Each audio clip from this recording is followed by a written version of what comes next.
আসসালামু আলাইকুম, শুভ সকাল সবাইকে। ধন্যবাদ। দেখেন, আমি সকালে অসুস্থ, তবু আমার হাজব্যান্ডের জন্য ডিম সিদ্ধ করেছি, পানি গরম করে দিয়েছি। পিপু সকালে নাস্তা শিখেছে। তারপরে বাচ্চাদের জন্য কি রান্না করবো? আলুর ঘাটি। 4টা ডিম সিদ্ধ করেছিলাম, একটা আমার হাজব্যান্ডকে দিয়েছিলাম, সে খায় গেছে। আর 3টা ডিম দেখুন আলুর ঘাটি তৈরি করবা।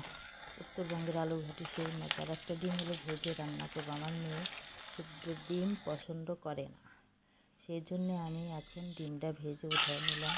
তারপর ডিম তেলে ছেড়ে লবণ হলুদ দিয়ে, হলুদ দেওয়ার কারণ আছে, হলুদ দিলে ডিম ফোটে না, চোখে লাগতে তার সম্ভাবনা থাকে।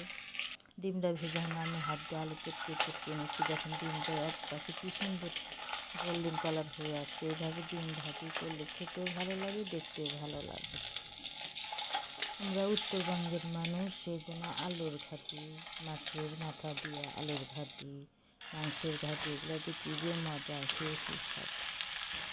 তারপরে প্যানে তেল দিয়ে পেঁয়াজ কাঁচামরিচ দিয়ে 1 টেবিল চামচ জিরা দিয়ে ফোড়ন দিলাম। তারপরে আলুর ঘাটি ভালোভাবে নেড়ে চেড়ে নিলাম। 3-4 মিনিট তেল দিয়ে ভেজে নিলাম।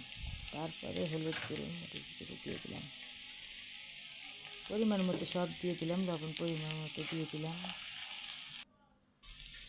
এখানে আমি রসুন বাটা দেবো না, এখন শুধু একটু আদা বাটা দিয়েছি।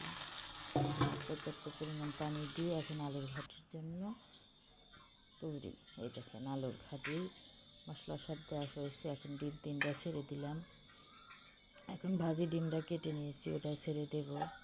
দিয়ে এইভাবে আমি আলুর ঘাটি রান্না করব। কে কে এরকম ডিম দিয়ে আলুর ঘাটি পছন্দ করেন কমেন্টে জানাবেন। আসসালামু আলাইকুম। আমার আজকে আমি ছেলের রান্না করলাম বাচ্চারা, ডিম আলুর ছেলে আর ঘাটি। মেয়ে, মানে ওরা কে কে এখন এরকম ডিম আলুর ঘাটি পছন্দ ওরা করেন খুবই কমেন্টে পছন্দ জানাবেন করে তো। ডিমের আলুর ঘাটি। দেখেন উত্তরবঙ্গের মাছের আলুর বিখ্যাত ঘাটি আলুর ওরা পছন্দ ঘাটি, করে, কিন্তু ডিম আর মাংসের আলু ঘাটিটা কি যে খুবই মজা, সেই স্বাদ। সেই জন্য আমি মাঝে মাঝে ওদের করে দিই এই আলুর ঘাটি। আপনারা কমেন্টে বলবেন যে আপনি আলুর ঘাটি করে ভিডিও করছেন। আমার মনে ভাবলাম যদি আপনাদের সাথে একটু শেয়ার করি, সেই জন্য দিই। আমি কত কষ্ট করে ভিডিও বানাই, আপনারা একটু লাইকও করেন না, কমেন্টও করেন না। আর যারা এখন সাবস্ক্রাইবার করেন না, একটু সাবস্ক্রাইব করে দিন। আর যারা আমার ফেসবুক থেকে দেখছেন তারা ফলো দিন, আর যারা আমার ইউটিউব থেকে দেখছেন তারা একটু সাবস্ক্রাইব করে দিন।